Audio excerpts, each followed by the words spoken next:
Salam sejahtera Malaysia, denyut nadi suara rakyat bergema di channel ini. Akhirnya, Ketua Polis Negara muncul. Ketua Polis Negara Malaysia tampil. Ketua Polis Negara Malaysia telah pun membuat satu kenyataan berkenaan dengan langkah cubaan yang dianggap gagal untuk menjatuhkan Datuk Seri Anwar Ibrahim di dalam langkah yang disebut sebagai langkah Dubai. Dan seterusnya, beliau juga, Ketua Polis Negara juga telah membuat kenyataan berkenaan dengan jumlah angka yang disebut cukuplah yang ialah hanya tunggu untuk masa yang sesuai lah dan macam-macam lagi. Akhirnya dengan nada yang sungguh pedas, pedih dan sangat menggores hati pastinya, terutamanya untuk Sanusi yang membuat kenyataan terbuka pula tu yang mengatakan jumlah sudah cukup. Akhirnya Ketua Polis Negara tampil dan berkata kalau jumlah cukup, Ketua Parti dah menghadap Agong. Ini memang pedih, sakitnya jauh jiwaku. Betul, kalau jumlah sudah cukup, Ketua Parti tunggu apa lagi? Pergilah menghadap Agong. Tapi ini membuktikan bahawa semua itu tak ada. Semua itu hanya dibuat-buat, mungkin hanya dicipta-cipta saja bagi mereka yang kemaruk sangat untuk berkuasa. Ketua Polis Negara Razaruddin Hussein mempersoalkan mengapa dakwaan bahawa kononnya pembangkang mempunyai bilangan yang mencukupi untuk membentuk kerajaan dibuat oleh mereka yang tidak mempunyai autoriti. Siapa dia? Dia bukan ketua parti, dia bukan ketua pembangkang. Tapi kenapa membuat pula satu kenyataan kononnya cukup bilangan sedangkan tidak ada autoriti yang padanya? Katanya, sekiranya dakwaan tersebut adalah benar, sudah pasti ianya datang daripada pemimpin parti berkenaan. Tambahnya lagi, sekiranya betul nak berlaku pertukaran kerajaan, Ketua Parti atau Setiausaha akan bawa menghadap kepada Agong ataupun membawa pendedahan di dalam Parlimen mengatakan bahawa kita ada sekian nombor, buat undi tak percaya dalam Parlimen, kata Razaruddin pada satu sidang media di Bukit Aman hari ini. Razaruddin juga turut menjelaskan bahawa polis telah pun membuka kertas siasatan berhubung usaha untuk menjatuhkan kerajaan ini. Menurutnya, suspek utama ialah penulis blog Raja Petra Kamarudin yang baru-baru ini mendakwa kononnya pembangkang telah mendapat sokongan 120 ahli parlimen. Razaruddin berkata jika pengumuman itu dibuat oleh ketua atau Setiausaha Agung Parti, maka ia adalah perkara yang berbeza. Kalaulah pengerusi parti Setiausaha yang cakap, itu lain, dia ada autoriti cakap. Ini orang tak ada autoriti, tak ada locus standi yang cakap, katanya. Siapa Pak Raja Petra ni? Dia rakyat Malaysia kah?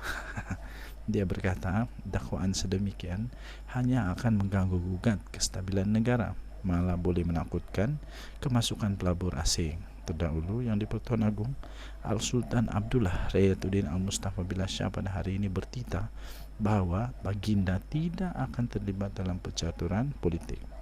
Manakala Ketua Duli Yang Maha Mulia Sultan Johor pula, iaitu Sultan Ibrahim Sultan Iskandar juga yang bakal akan mengangkat sumpah sebagai yang di-Pertuan Agong pada hujung bulan ini, juga turut bertitah tidak akan menerima menghadap mana-mana pihak untuk menghadap baginda sehinggalah 31 Januari ini.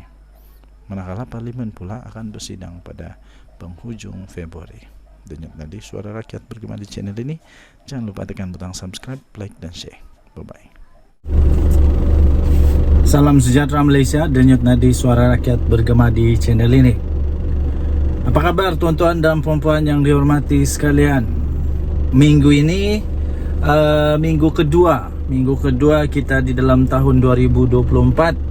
Pastinya banyak berita-berita yang hangat Antara yang hangat diperkatakan dan ada kawan, viewer, ada rakan di dalam pemerhati politik, menganalisis politik Malaysia bertanya kepada saya,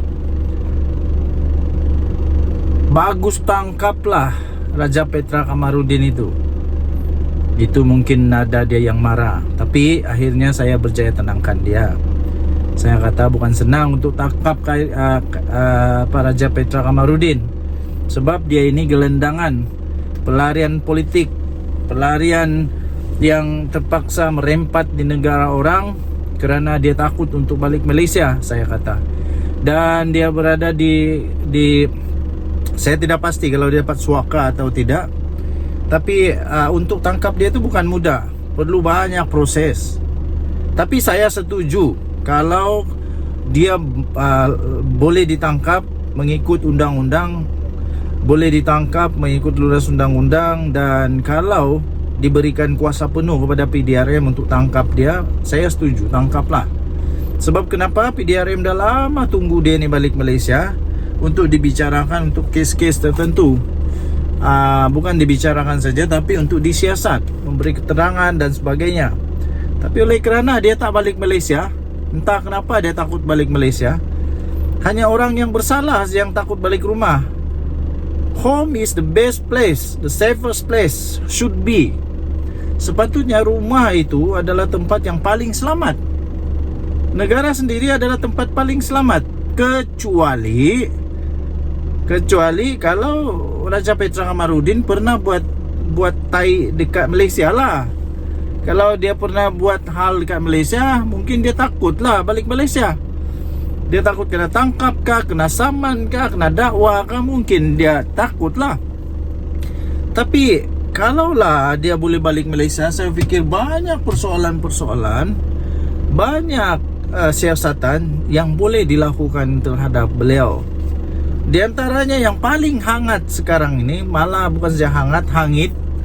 Dia dakwa menurut trisikan dia kelah, nak maklumat yang dia dapat lah, ada 120 lah, macam-macam. Tapi sebenarnya tak ada ya.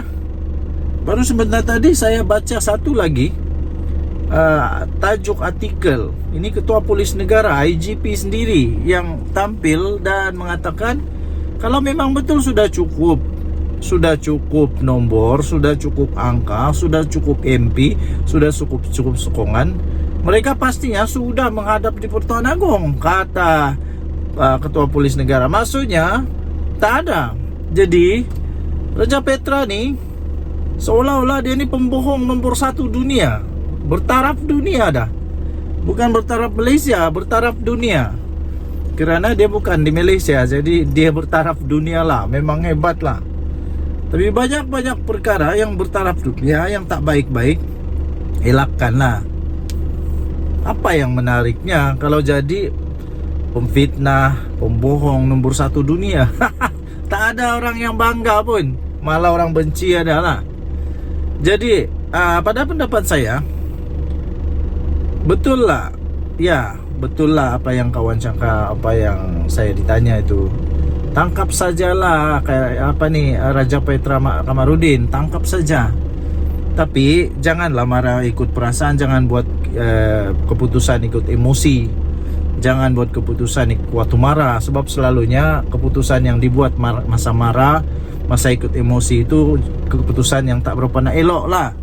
Jadi kena faham ada proses, ada perundangan tertentu yang perlu dilaksanakan, perlu dipenuhi untuk menangkap beliau.